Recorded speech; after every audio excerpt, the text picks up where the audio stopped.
কয়েকদিন ধরে সূর্য মামার যে তেজ, সেই তেজে তো থাকাই কঠিন। তো ভাবলাম এবার কুরবানি যে কিভাবে যায়, কুরবানি ঈদ কিভাবে যে বাড়ির যাবো। ওমা, ভাবতে না ভাবতেই দেখি আজকে থেকে দেওয়া ধরা শুরু। সে কি বৃষ্টি, সারাদিন বৃষ্টি তেলে আমিও আজকে ভাবনো সকাল সকালে না খিচুড়ি করি। আমার আবার খিচুড়ি খুবই পছন্দ, আমার বাড়ির মানুষরাও কিন্তু খিচুড়ি খুবই পছন্দ করে। তো আজকে সবার জন্য ভাবলাম না খিচুড়ি রাত দিই।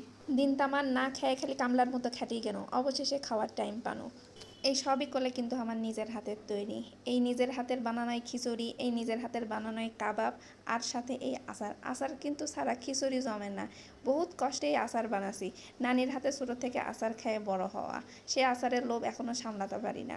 আমার ছোলো দেখি খালি আচার আচার করে, শেষে দুঃখে নিজেই আচার বানাই লিছে। আচারের টেস্ট কিন্তু সেই সুন্দর, কাঁচা আম দিয়ে আর খালি রসুন দিয়ে এই আচার বানাছি খালি খিচুড়ি খাওয়ার জন্য।